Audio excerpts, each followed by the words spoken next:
నా తల్లిదండ్రులు అసలు ఊహించనే లేదు. కాళ్ళు చేతులు లేకుండా జన్మించిన వ్యక్తిని, మొట్టమొదటి వ్యక్తిని నేనే కావచ్చు. 7 సంవత్సరాల పాటు నేను ఎందుకు ఇలా పుట్టానని బాధపడుతున్న తర్వాత యేసుక్రీస్తులో నా విశ్వాసం బలపడింది. యోహాను సువార్త 9వ అధ్యాయంలో నుండి ఆయన నాకు ఎంతో స్పష్టంగా మంచి జవాబిచ్చారు. అప్పుడు నా వయస్సు 15 సంవత్సరాలు. ఆ వాక్యంలో పుట్టుగుడ్డు వారిని యేసు ప్రభు స్వస్థపరిచిన ఆ వాక్యము చదివిన తర్వాత నా జీవితాన్ని యేసుక్రీస్తుకు నేను సమర్పించుకున్నాను. అప్పుడు అది నాకు చాలా ఆసక్తిగా అనిపించింది. అతను ఎందుకు అలా జన్మించాడో ఎవరికీ కూడా తెలియదు.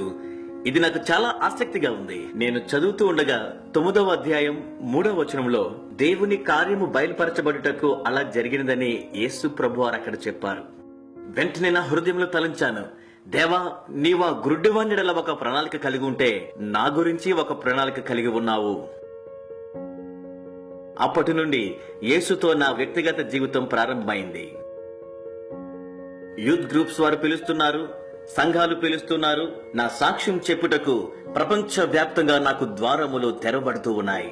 నేను 300 కంటే అధికంగా ఉన్న పబ్లిక్ హై స్కూల్ స్టూడెంట్స్ ముందు మాట్లాడుతూ ఉన్నాను.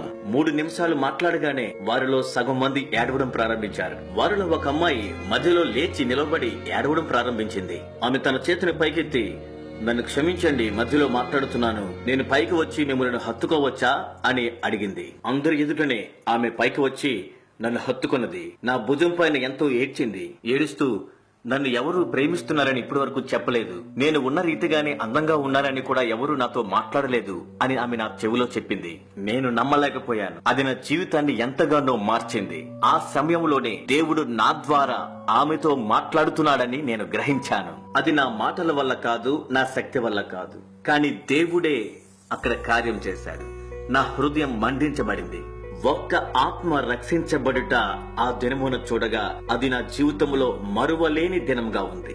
ఆ క్షణములోనే నేను ప్రపంచ సువార్థికునిగా పిలువబడి ఉన్నానని నా పిలుపును గ్రహించాను.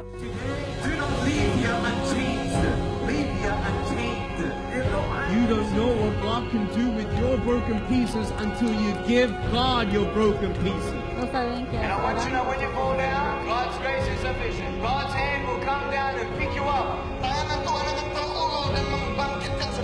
And give you the strength to get back up.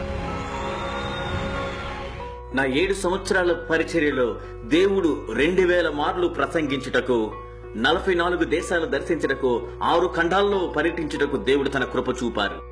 చైనాలో యూనివర్సిటీ క్యాంపస్ లో 40,000 స్టూడెంట్స్ మధ్య, ఇండియాలో 1,10,000 మంది గిరిజనుల మధ్య, తర్వాత ఇండోనేషియాలో, సౌత్ ఈస్ట్ ఏషియా నుండి కొలంబియా, కోస్టారికా వెళ్లిన ప్రతి చోట ఆ దేశ నాయకులు, ప్రతినిధులు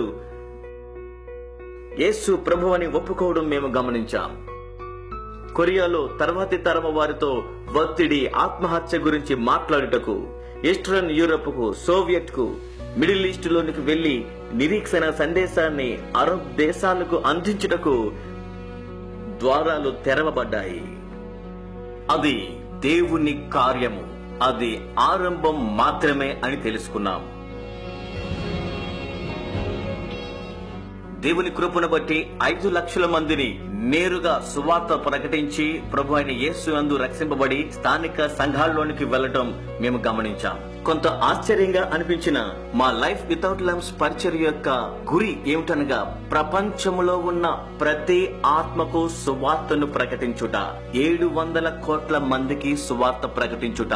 పరిశుద్ధాత్మ దేవుడు ఒక సైన్యమును సిద్ధము చేసి సహకరించే వారిని లేవనెత్తుచూ ఉండగా ఈ లక్ష్యాన్ని సాధించడం సాధ్యమే